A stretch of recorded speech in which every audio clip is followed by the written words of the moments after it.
Okay, welcome back everybody to part 2, getting to know yourself. Just to quickly recap from last week, we discussed how a person is broken up into 3 parts. As a corresponding to the Mishkan, we said how the Mishkan had 3 parts. It had the part of the Kodesh Kodashim, which held the Aron. It had the part which came out of the Kodesh, which was called the Kodesh, where the Shulchan, the Menorah, the Mizbeach, and then that outside area. We said that three parts correspond to a human body, to a human person. We said the first part of the Kodesh Kodashim refers to the Olam Hadibur, which is the intellect, the mind. And we spent time last week discussing the power of that. This week I want to move to the second level, is what's called the Olam Achios, the world of the life force. And that area where we find the Menorah, the Shulchan, Mizbeach, is where we find the idea of this, which represents that part of the human body, of the heart, the lungs, etc., that part of the body. But what I want to focus on more importantly is when we say Olam Achios, the world of sustenance, the heart, besides what we understand what gives us life force, the heart beating, the lungs, there's also an idea of what? Of the emotional well-being. The Jewish heart. I'm going to tell you 2 stories about a Jewish heart. The first story that happened to me today, I teach in yeshiva, the school I teach in yeshiva called Orushalayim, and when I don't have my car, so I normally get a ride from Beit Meir. Beit Meir is where the yeshiva's in, and there isn't, the transportation is really much like a one-horse town. A bus passes through about once every second week. So to get my bus then out is a little hard. But so the people, residents are very easygoing. They give people rides. So many times I get a ride from Beit Meir to close to the highway or to Telstar to where I live. I've got the opportunity of meeting interesting people. And today I was in a ride, and there was a husband and wife who were a youngish couple who looked pretty much secular. And when I got in the car, he first thanked me for getting in the car. No, I looked, etc. And he said to me, "Give us a Dvar Torah." Dvar Torah. So when I told the Dvar Torah, I gave whatever it was, and it was so touching. Is that's the Jewish heart.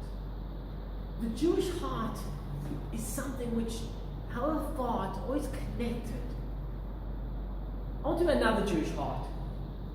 It's a classic scene we've all had in our entire life, is that you're invited to a wedding. And the Maisa, it's one of those really fancy weddings. If you're in America, it's a fantastic schmorg. If it's elsewhere in Israel, there's no smorgasbord, but the schnitzel's going to be double helping, and it's going to be great. And you haven't eaten the whole day, and you arrive at this fancy wedding, the Sheraton, Adadim, or wherever it may be, and you find your name place, because this is a fancy wedding. In the front of you at the table, you find your name, and your name's there. At least your name is still there. And you look at the table number, you go to the table, and you approach your table, you see that every single seat is taken. Like every good Jewish heart. You go crazy. You missed the shmorg, you're starving, and you're Jewish, and there was someone's taken your seat. The chutzpah. Now, because you are a mensch, you go over to the table, and you kindly, we say, this is table number 13, and people like get up and say, I'm sitting here, and everyone's like looking strange. You're trying to find the guy who's not supposed to be there. And eventually you pinpoint the person not to be there, and he starts getting a little anxious, so you have to be like, no, it's fine, you sit there, but he tells how you do. That's the Jewish heart. The heart of a person represents the midas. It's your emotions.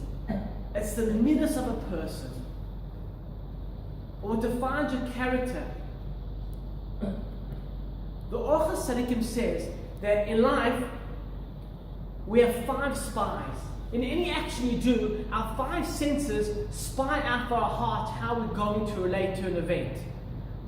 Well, our eyes, our ears, our nose, our mouth, our touch, through our tongue. These 5 senses relate back to our heart, and our heart comes out and replays the event.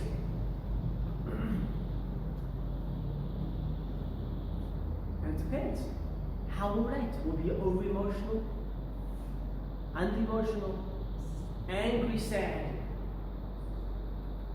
Every baby that's born in this world is given his dosage of his midas.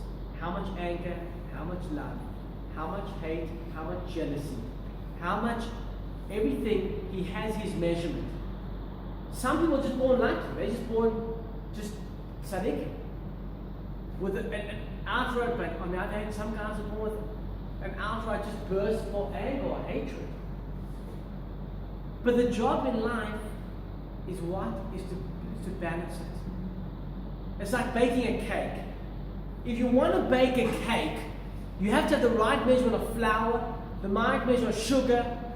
If you put too much water in your cake or juice, what's going to eventually happen is the cake is not going to be a cake, it's going to be turned into a pudding. If you put too much flour, it's going to be too hard. If you leave it to bake too long, it's going to be too much. It's the balance. It's the balance. I want to show you another beautiful story. A story about emotion. Emotion. The story I read in the book by translation of Zero Shimshon by Rabbi, his name's Mind. He translated a book called Zero Shimshon. He adds stories in. And it's a beautiful story about the Lubavitcher Rebbe. It was soon after the war, when people survived and moved to America. There was a family survived, a husband and wife, they met each other, they got married, they're living in America. But as all survivors suffered from the post-traumatic, what happened one day, unfortunately, the wife had a nervous breakdown, was rushed to hospital. And the husband didn't know what to do. And he went to shul, and he actually went to the hospital, whatever it was. And after there was a minyan or shul nearby where he just davened and broke out. He just davened crying for about half an hour. It was mincha. And afterwards, the man approached him and said to him, can I help you? I can see you davening for about, quite a long time. Something's wrong. Your eyes are red.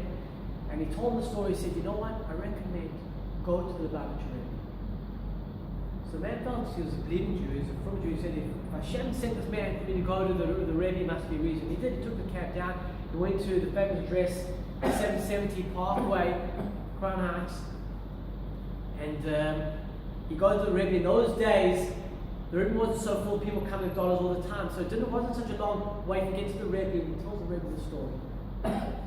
And immediately the Rebbe grabs him, calls his garbage, and says, take us, and he calls his garbage to take him in the car. They drive down to the kever of his late father-in-law, the Rebbe Yavetz, the Rebbe Rayitz, his kever. And he took the man straight away. They went down to the kever, and he pulled out a tehillim, and he's holding the man's hand. And he starts saying tehillim. He doesn't say one parent, not two prakim, not 3 or 10 or 20, 30. 3 hours later, the Rebbe had finished the entire book of tehillim. Because man and his wife. We're back in Sarah Hashem. That is the emotion. That is having emotion, the power of emotion. But, as we said about the Mishkan isn't one part. It's made up of parts. We said, we are made up of parts. They say, man has traveled from the earth to the moon. He's traveled around the world 100 times. But the furthest journey a man can take in his life is a journey from the head to the heart. Intellectually, if we look at the body, we're going to say the brain, which is the intellect we spoke last week, the seichel, right? That's only intellect. And the heart is just emotion. They're 2 separate parts. How do they connect? How do people put them together? Where's the balance? Something beautiful. The ultimate supply of Sefer called Orat Sofan explains some of these follows. Explains the relation to the world, explains to a human being. The world make this common mistake. That you have the intellect as one thing and the heart are like 2 individual pieces. They're not connected one to another. In fact, we may even put it this way, that your intellect is connected to what?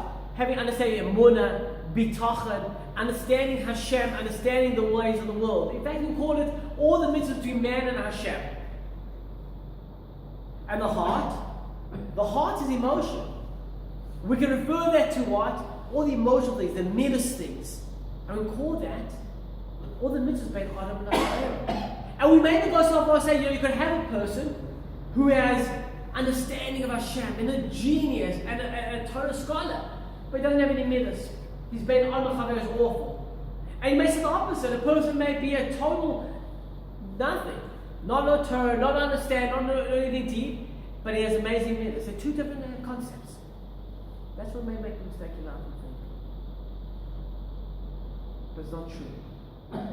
They're really the same root and they're one and the same. The very first mitzvah given to Adam Rishon Torah, the Gemara explains, was not don't eat from the tree. The Gemara explains that Hashem commanded Vayetzav Hashem Elokim es Adam, which means don't worship Avodah Zarah. That seems a mitzvah of intellect, a mitzvah between man and Hashem, a mitzvah of the das, nothing to do with the heart. But if you look even deeper in the Medrash, when Hashem creates man, he goes to the Malachim first and says, Naaseh Adam, let us make man. Explains the Medrash. When Moshe Rabbeinu was writing the Torah word by word from Hashem, he got to those words. Naaseh Adam, let us make man. Moshe said, Hashem, how can I write this in the Torah? You're making a place for people to think, to make mistakes. Think, what, let us?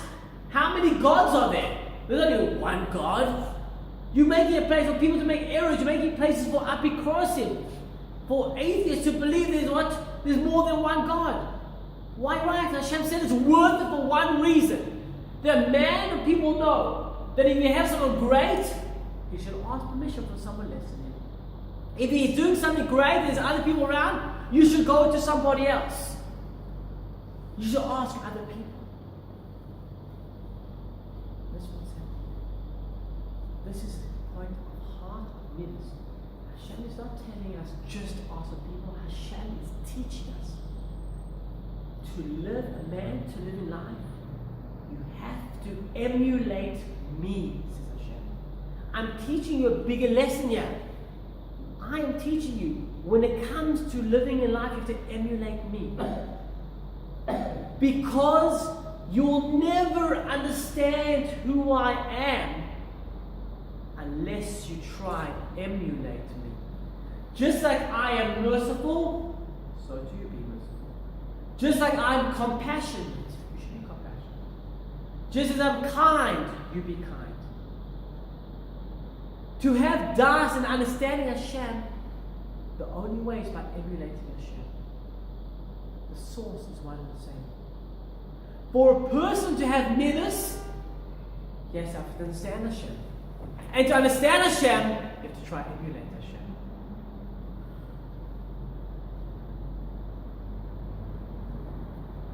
We know Big Abba says, who is wise learns from everyone else. As we all know, I'm South African, like a few of everyone else here is South African. And there was a great South African man, born Nelson Mandela. And he said something very powerful. He was in jail for 27 years and he finally came out. And I still remember to this day, when they were preparing for the first elections, the entire country was a fear of a civil war. I remember the stores were cleared out. And my parents buying bottles of water because they thought there would be no water. You bought flashlights, there would be no electricity, batteries, canned food because you thought you were going to lock yourself in your house for it. And the most miraculous thing happened. There was a peaceful turnover. ANC won, Nelson Mandela the ruler. And years later, Nelson Mandela was interviewed by Oprah Winfrey. And he said as follows. She asked him a question, how was it that you didn't take revenge? And he said the most powerful thing, which we learned in our Torah, which we're learning tonight. He said, our hearts wanted to do what they did to us. Meaning, we wanted to make a reverse apartheid. We wanted to do what they did to us. But our brains told us, if we would do this, we wouldn't have a country anymore. So we had to have our brains overcome our hearts. Our bodies seem like two parts, but they're one. We have the Aron, our head, the intellect, which is infinite, but it's connected to a heart, which is the midas.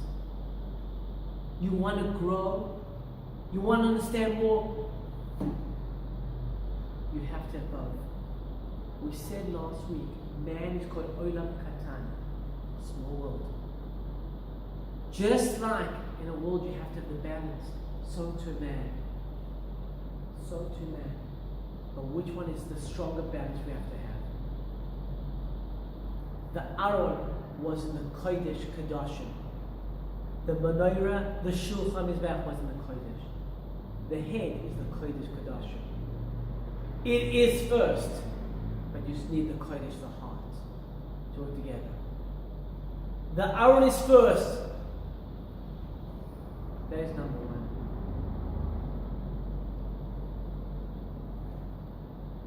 Let's just recap very shortly, and I want to end with the story. The power we learned tonight, we focused on the Olam Achiyas. That was a part of the Mishkan, of the Menorah, which represents, we said, the heart. We spoke about the Jewish heart. The idea of the Jewish heart always wanting to be connected. And we spoke about the power of the midas and the emotions, how everyone's born with their emotion and their plate, with their recipe. And how you have to do the balance. How you do it? By using the brain and balancing out together. And we spoke about how you need both. By the end, the intellect, the Kodesh Kedoshim, the Olam Dibur must win out. That's the balance. And I want to share with you a story of to represent this. Lord from Scheinberg, Pinchas Scheinberg.